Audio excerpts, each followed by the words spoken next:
Hello dear students, मैं दीपक कुशवाहा अपने YouTube channel अ maths world में आप सभी का स्वागत करता हूं। बच्चों, आज हम सरल रेखा चैप्टर के पार्ट 2 की शुरुआत करने जा रहे हैं। यह जो चैप्टर है सरल रेखा, आपके एग्जाम के व्यू से बहुत ही महत्वपूर्ण है। पिछली बार की हो चुकी सभी परीक्षाओं में इस चैप्टर से 5 नंबर का लॉन्ग में एक प्रश्न हमेशा ही पूछा जाता रहा है।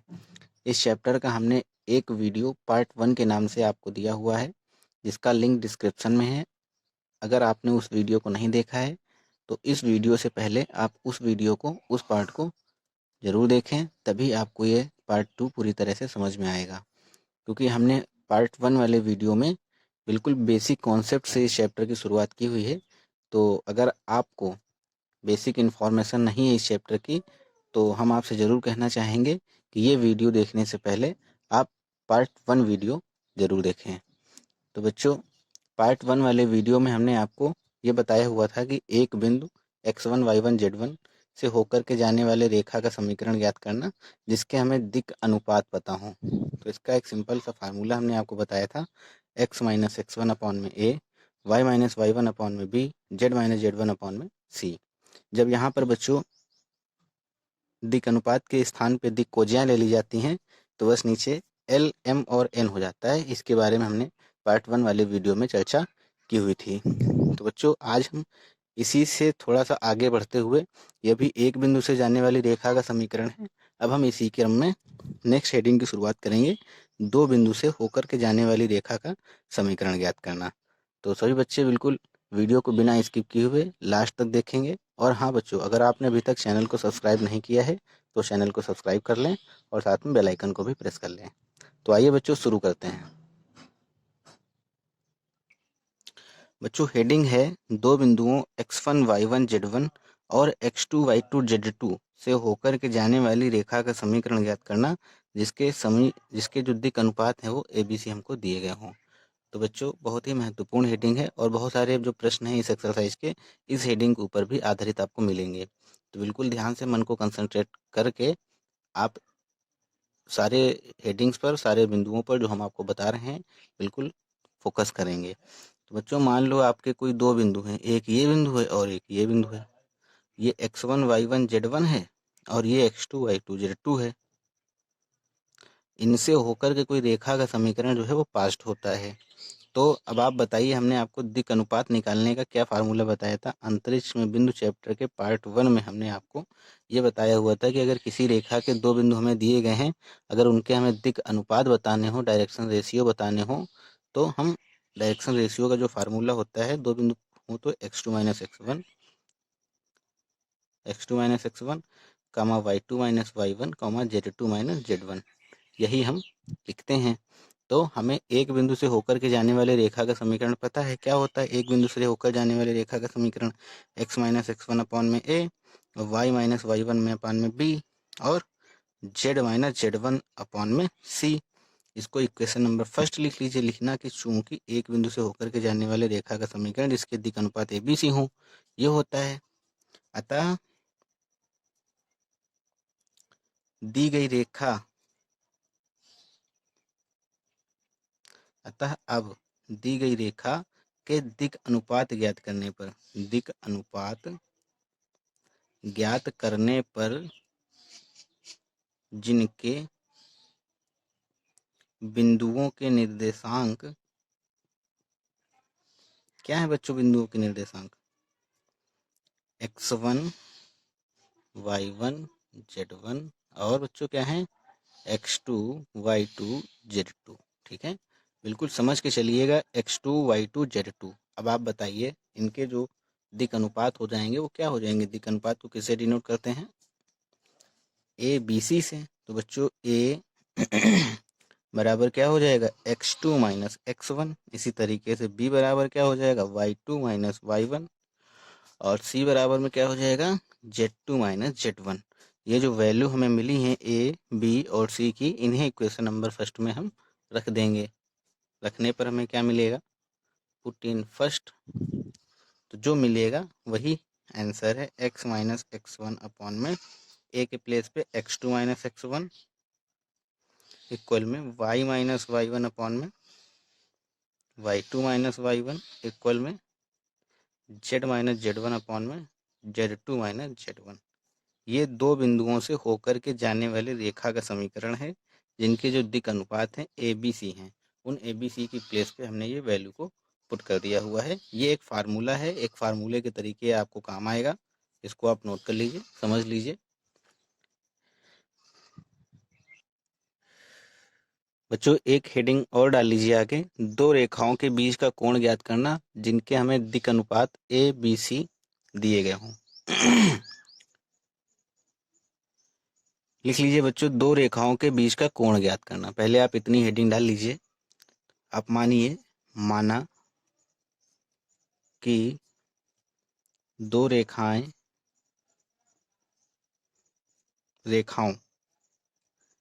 रेखाओं हैं, कोई दो रेखाएं हैं, जैसे कि पहली है x माइनस x1 बटा में a1, y माइनस y1 बटा में b1, z माइनस z1 बटा में c1।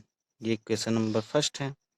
और दूसरी है x माइनस x2 बटा में a2, y माइनस y2 बटा में b2, z माइनस z2 बटा में c2।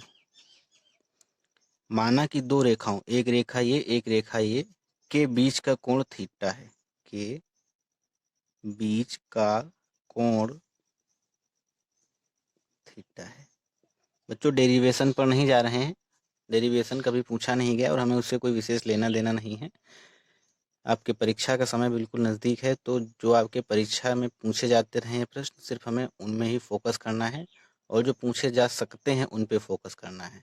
ठीक है बच्चों, तो थीटा मान लिया हमने, तो इसका सिंपल सा फार्मूला है। इस फार्मूले से आप बिल्कुल भी अनजान नहीं है। इस तरीके का फार्मूला जो है, जो हम आपको बताने जा रहे हैं, वो आपने समतल में भी पढ़ा हुआ है और अंतरिक्ष में बिंदु में भी पढ़ा हुआ है। तो बस आपको वही फार्मूला यहाँ पे हूबहू नोट कर लेना है। क्या लिखना है? ऊपर a1 a2 plus b1 b2 plus c1 c2, यानी कि यहाँ पर जो नीचे दिक् अनुपात दिए हों पहली रेखा के और दूसरी रेखा के, उनका आपस में मल्टीप्लाई करके जोड़ना है। उसके बाद नीचे रूट के अंदर, पहले रूट के अंदर और दूसरे रूट के अंदर, पहले रूट के अंदर जो पहले वाले दिक् अनुपात हैं उनके सबके स्क्वायर करके जोड़ना है, और दूसरे रूट के अंदर दूसरी रेखा के जो दिक् अनुपात है उनको स्क्वायर करके जोड़ना है। बस यही दो रेखाओं के बीच के कोण ज्ञात करने का सिंपल सा फार्मूला है। यहाँ लिखेंगे बच्चों a1 square plus b1 square plus में c1 स्क्वायर। इसी तरीके से यहाँ पे लिखेंगे a2 स्क्वायर b2 स्क्वायर और c2 स्क्वायर। ये फार्मूला है दो रेखाओं के बीच का कोण ज्ञात करने का, जब हमें दिक् अनुपात पता हो ए बी सी।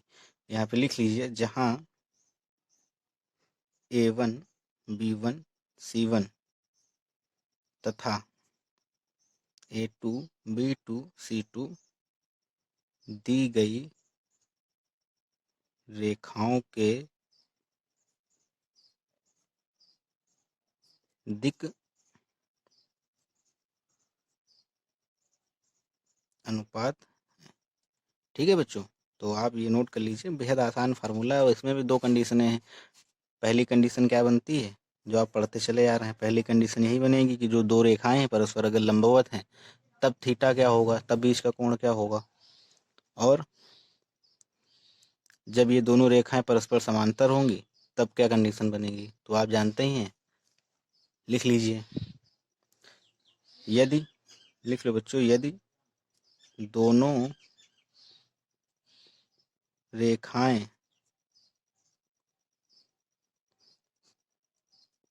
पहले लिख लो लंबवत हों। जिस क्रम से आपने पढ़ा है उसी क्रम से लिख लीजिए।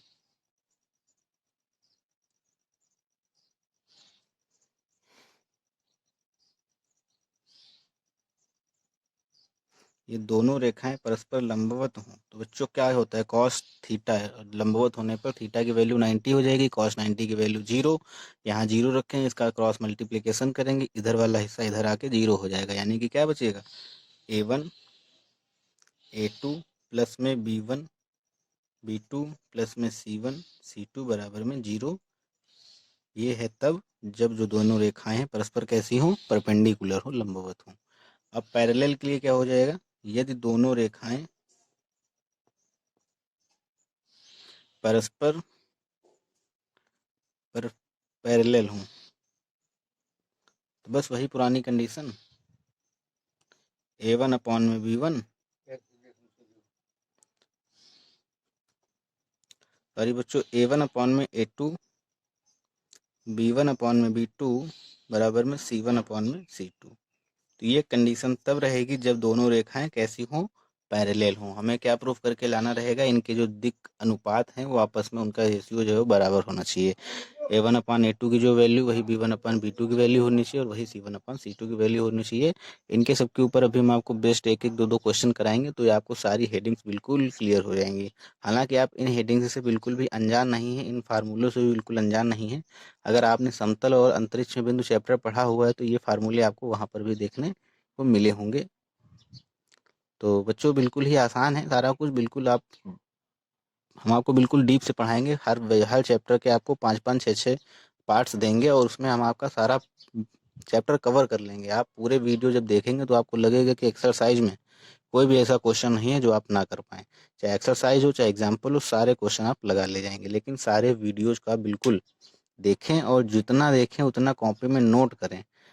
देख के छोड़ देंगे तो सारा कुछ भूल जाएंगे, आपस में सब मिक्स हो जाएगा। अपना नोट्स जरूर बनाए बच्चों, हमने पहले दिन से ही आपको ये सारी चीज़ें बता के रखी हुई हैं। चलिए बच्चों, इनके ऊपर आधारित हम एक एक दो दो क्वेश्चन आपको कराते हैं, यहाँ तक नोट कीजिए आप।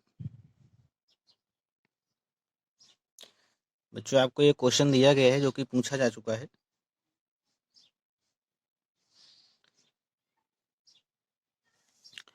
क्वेश्चन में कह रहे हैं कि के किस मान के लिए रेखाएं, दो रेखाएं हैं, x-1 अपॉन में -3, y-2 अपॉन में 2k, z-3 अपॉन में 2 और x-1 अपॉन में 3k equal to y-5 upon में 1 इक्वल टू z-6 अपॉन में -5 परस्पर लंब है। कहने का मतलब के किस मान के लिए जो दो रेखाएं हैं ये आपस में परपेंडिकुलर हैं।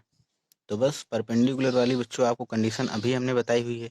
क्या होती है परपेंडिकुलर के लिए कंडीशन, लिख लीजिए।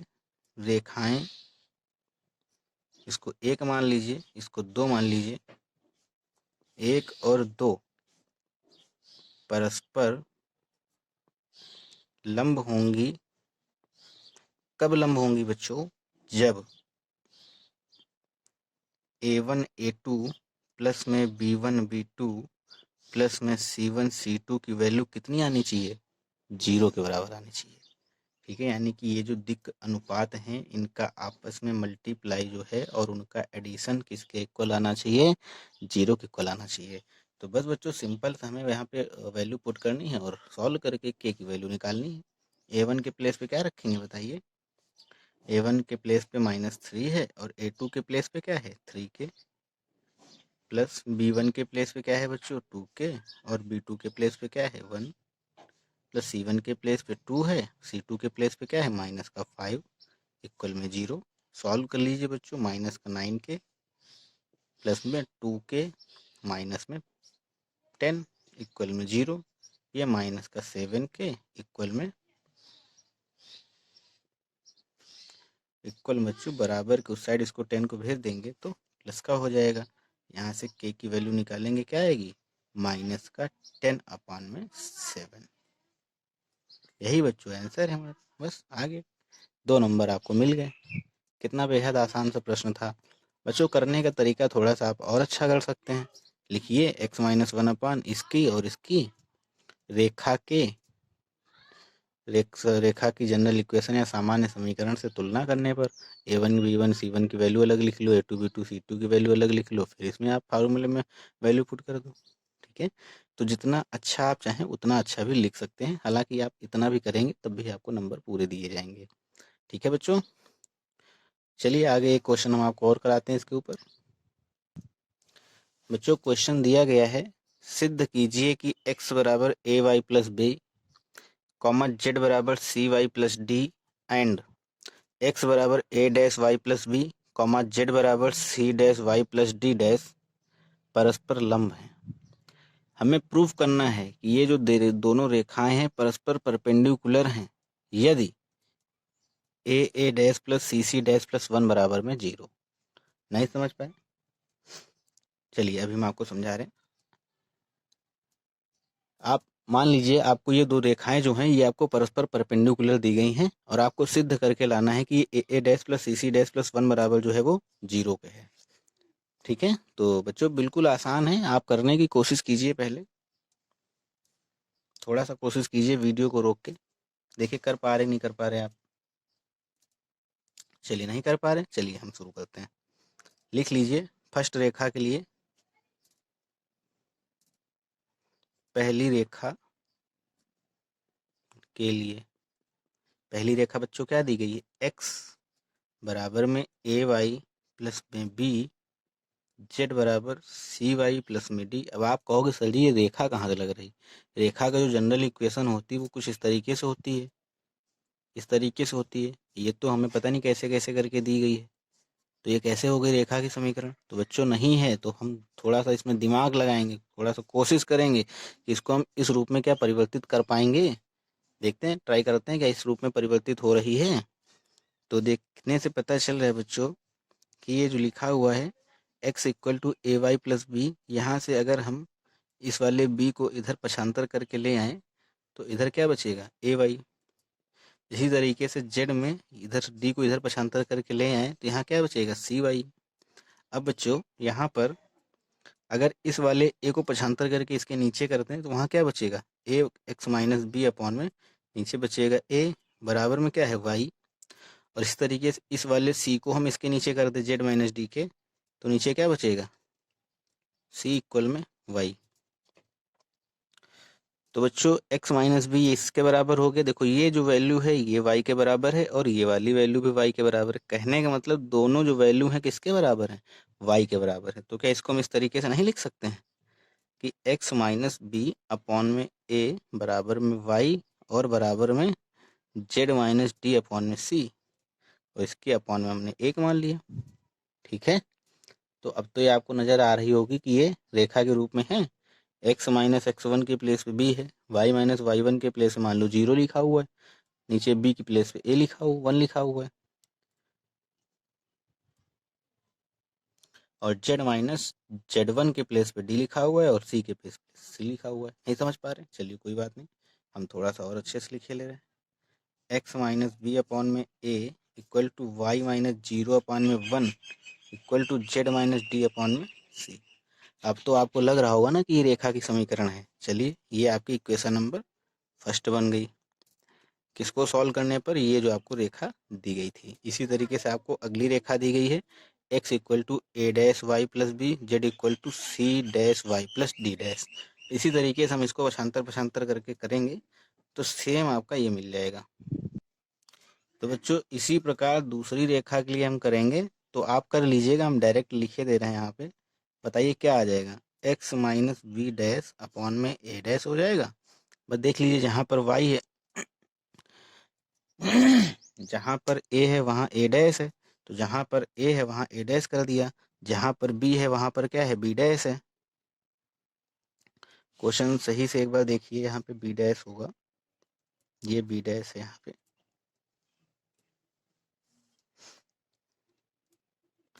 ठीक है, तो इक्वल में y माइनस 0 कर दिया और नीचे अपॉन में 1 ही आ जाएगा। यहाँ पे z माइनस का d डैश हो जाएगा और जहाँ पर c है वहाँ पर क्या हो जाएगा, c डैश हो जाएगा। बस ये आपकी समीकरण नंबर मिल गई आपको 2, इक्वेशन सेकंड मिल गई।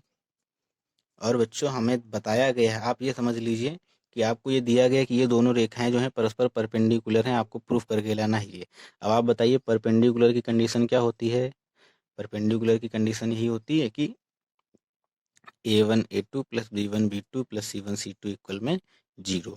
तो आप इसी के आगे हम यहाँ करे दे रहे हैं, लिखेंगे यहाँ पे समीकरण 1 के दिक् अनुपात। नहीं आप तुलना करना चाहते हैं तो ऐसे लिख लीजिएगा डायरेक्ट, समीकरण 1 के दिक् अनुपात a1 b1 c1 क्या है बच्चों, a है कॉमा 1 है कॉमा c है। इसी प्रकार समीकरण 2 के दिक् अनुपात, 2 के दिक् अनुपात क्या दिए गए हैं, a2 b2 c2, और ये क्या है यहाँ पे a dash 1 comma c dash. ठीक है, समझ में आ रहा होगा ना बच्चों? बिल्कुल मन लगा के समझिए, बिल्कुल समझ में आएगा, बेहद आसान प्रक्रिया है। अब यहाँ पे आप लिखेंगे रेखा फर्स्ट एंड सेकेंड, रेखा फर्स्ट सेकेंड पर लंब होगी। कब लंब होगी बताइए आप? यदि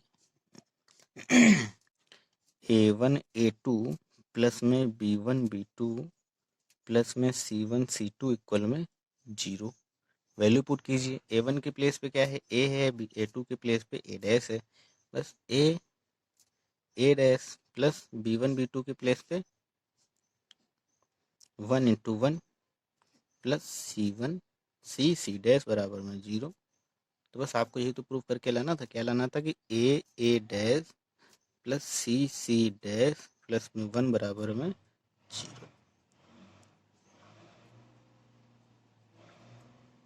उम्मीद करते हैं कि बच्चों आप यहाँ तक समझ पाए होंगे। अगर समझ में नहीं आया तो दोबारा से आप वीडियो प्ले कर लीजिएगा, बिल्कुल आपको ये समझ में आएगा। बहुत ही महत्वपूर्ण प्रश्न था। हो सकता है कि परीक्षा में इस बार इसी तरीके का एक प्रश्न आपसे पूछ लिया जाए, तो कॉपी में नोट करते हुए चलेंगे बच्चों। चलिए एक दो क्वेश्चन हम आपको और कराते हैं। बच्चों अगला क्वेश्चन हम अगला क्वेश्चन आपको दें इसके पहले हम आपसे थोड़ी सी चर्चा करना चाहेंगे एक और बहुत ही महत्वपूर्ण बिंदु के ऊपर। तो सभी बच्चे बिल्कुल ध्यान से समझेंगे। जैसे मान लो बच्चों आपको कोई एक रेखा दे दी गई है। मान लो ये दे दी गई है रेखा आपको x माइनस x1 अपॉन में A1, y minus y1 upon में B1, z minus z1 upon में C1। ये आपको एक रेखा दे दी गई है। और दूसरी रेखा आपको दी जाती, नीचे A2 B2 C2 हो जाता। कहा जाता कि आपसे प्रूव करो कि परपेंडिकुलर हैं। तो हम क्या करते थे कि A1 A2 plus B1 B2 plus C1 C2 बराबर में 0 प्रूव कर देते थे। लेकिन यदि यहीं पर आपको ये दिया गया हो कि सिद्ध कीजिए ये जो रेखा है, ये रेखा, और एक आपको समतल की इक्वेशन दे दी गई हो। समतल की इक्वेशन क्या होती थी? AX plus BY plus CZ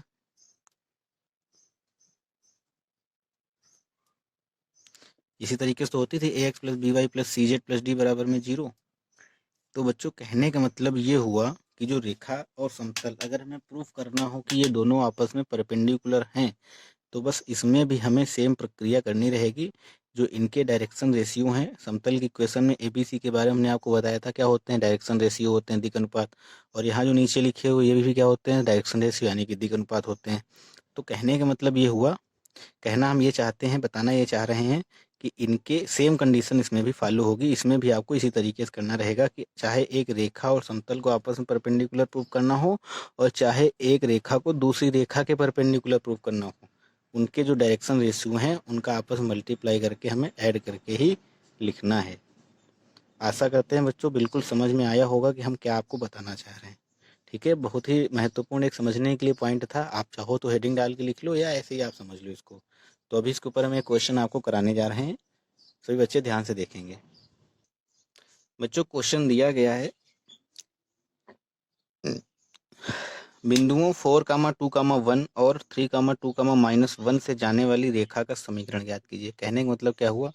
दो बिंदुओं से जाने वाली रेखा का हमें समीकरण ज्ञात करना है, सबसे पहला काम। उसके बाद कह रहे हैं कि दिखाइए कि जो प्राप्त हुई रेखा का समीकरण है वो समतल पर लंब है। एक समतल की इक्वेशन दी गई है, उस पर लंब आपको प्रूफ करना है। तो सबसे पहला काम क्या रहेगा बच्चों? समझ लीजिए, सबसे पहला काम क्या रहेगा कि दो बिंदुओं से होकर के जाने वाली रेखा का समीकरण आपको निकालना है। समीकरण निकालने के बाद में जो एक रेखा का समीकरण मिलेगा, उस रेखा के समीकरण से हम दिक् अनुपात फाइंड आउट करेंगे। उनके जो दिक् अनुपात होंगे, उस दिक् अनुपात को इस दिक् अनुपात के साथ में ले करके हमें क्या करना रहेगा? परपेंडिकुलर प्रूव करना रहेगा। किस फार्मूले से? A1 A2 plus B1 B2 plus C1 C2 equal में 0 वाले फार्मूले से। तो आशा करते हैं बच्चों सभी को समझ में आ गया होगा कि क्या करना है। तो वीडियो को रोक के शुरू हो जाइए। सबसे पहले आप कीजिए, फिर हम कर रहे हैं, फिर आप मैच कीजिए कि आपने सही किया या आपने गलत किया। तो चलिए बच्चों, सभी बच्चे अपने मन से करने की कोशिश करें। चलिए बच्चों शुरू करते हैं। तो अब आप बताइए कि दो बिंदु से होकर के जाने वाली रेखा का हमने समीकरण आपको क्या बताया हुआ था?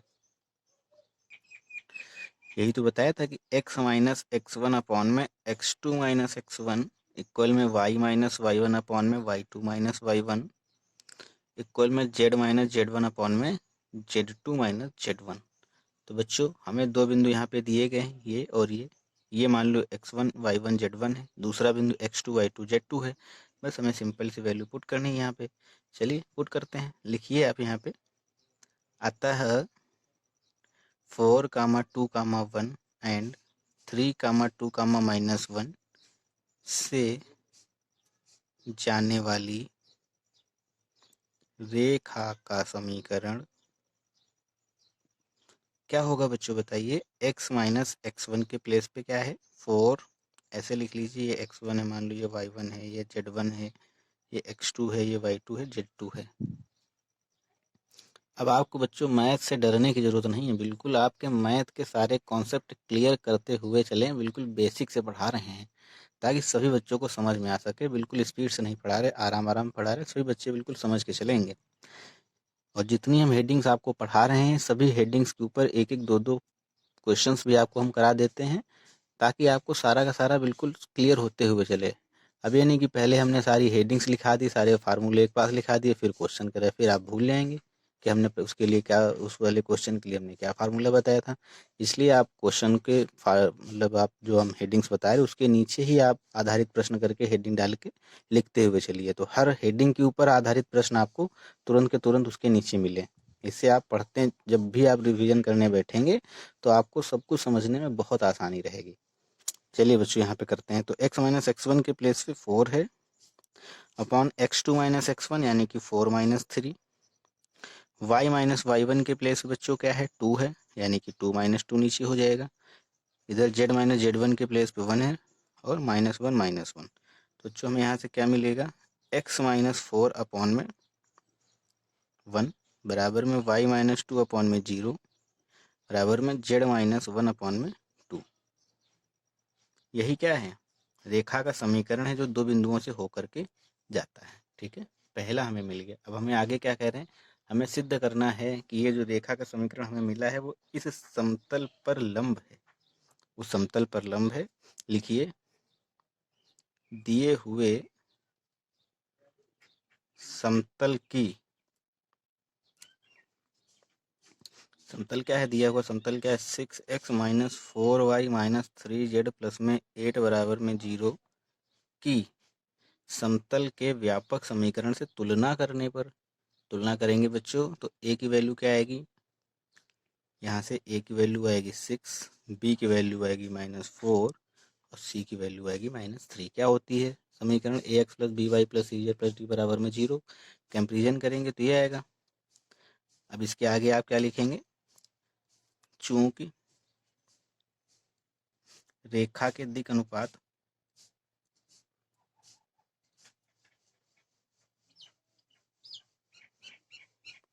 बताइए बच्चों, रेखा के दिक् अनुपात क्या है 1, 0, 2।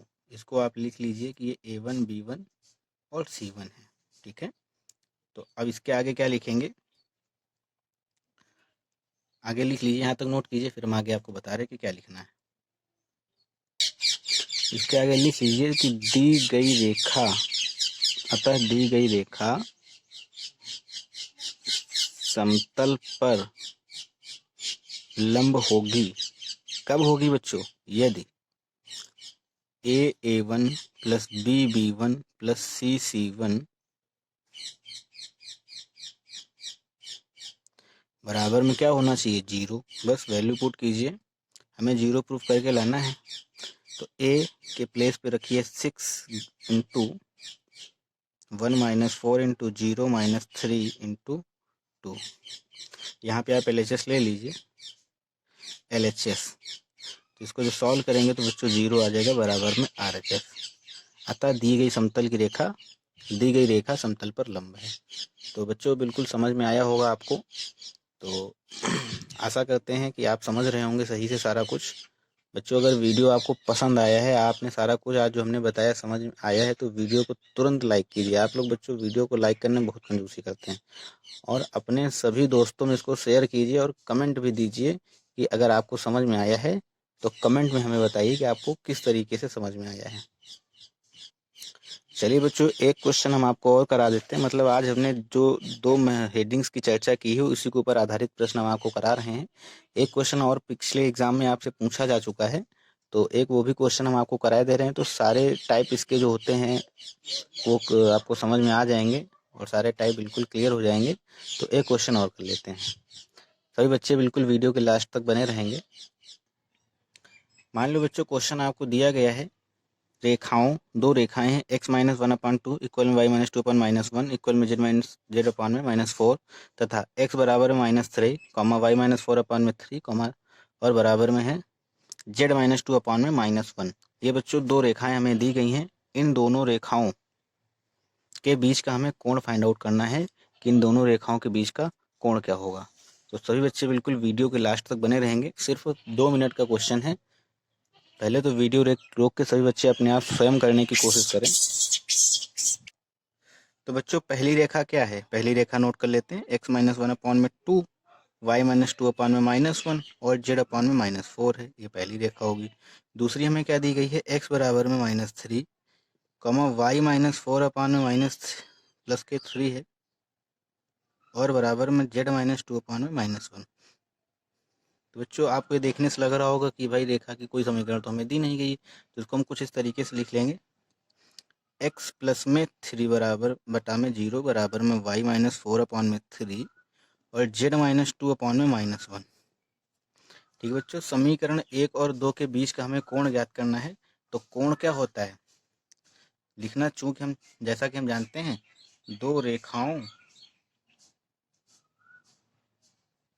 के बीच का कोण क्या होता है बच्चों? कॉस थीटा बराबर में A one A two plus B one B two C one C two upon में दो रूट बना लीजिए। पहले वाले रूट के अंदर A one square plus B one square plus C one square और दूसरे वाले रूट के अंदर A two square plus B two square plus C two square. ठीक है बच्चों, नोट कर लीजिए। यहाँ तक समझ में आ रहा होगा बच्चों? आवाज़ पे कंसंट्रेट कीजिए। तो ए वन के प्लेस पे बच्चों क्या रहेगा आप बताइए? दो है। ए टू के प्लेस पे जीरो है, माइनस वन है, यहाँ पे थ्री है, यहाँ पे माइनस फोर है, सी वन के प्लेस पे, सी टू के प्लेस पे माइनस का वन है, अपॉन में नीचे रूट के अंदर ए वन स्क्वायर यानी कि चार, वन प्लस सोलह, दो दूनी चार, एक का एक और चार चौको सोलह, मल्टीप्लाई में जीरो प्लस में तीन का स्क्वायर नौ प्लस में माइनस वन का स्क्वायर वन। क्या आएगा बच्चों यहाँ से बताइए आप? कॉस थीटा इक्वल में वन अपान में रूट के अंदर 210। तो बच्चों यहाँ तो थीटा की वैल्यू क्या आएगी? कॉस इनवर्स वन अपान में रूट के अंदर 210। यही बच्चों आंसर है। यही हमें थीटा की वैल्यू फाइंड करनी थी। कभी भी आप कॉस थीटा करके आंसर नहीं देंगे, थीटा की वैल्यू बतानी, क्योंकि हमने बीच के कोण को क्या माना है? थीटा माना है। ठीक है, तो थीटा बराबर क्या आएगा? कॉस इनवर्स रूट के अंदर 210। कैसे आएगा आप बिल्कुल सॉल्व कर लीजिएगा। ये 9 प्लस 1 10 हो जाएगा और इसको आपस में करेंगे तो 21 आएगा। रूट के अंदर 21 आएगा। चार एक पाँच और 16 5 21, ऐसे कर लीजिए 21 और रूट के अंदर 10। तो रूट के अंदर ऐसे मल्टीप्लाई पता होगा बच्चों सब आपको, बहुत होशियार बच्चे हैं आप लोग, बिल्कुल समझाने की जरूरत नहीं। तो मल्टीप्लाई करेंगे तो पूरा रूट के अंदर ए भी हो जाएगा। इस तरीके से पता होगा ना आपको। तो बस यही है कहानी। तो नोट कर लीजिए यहाँ तक बच्चों आप लोग।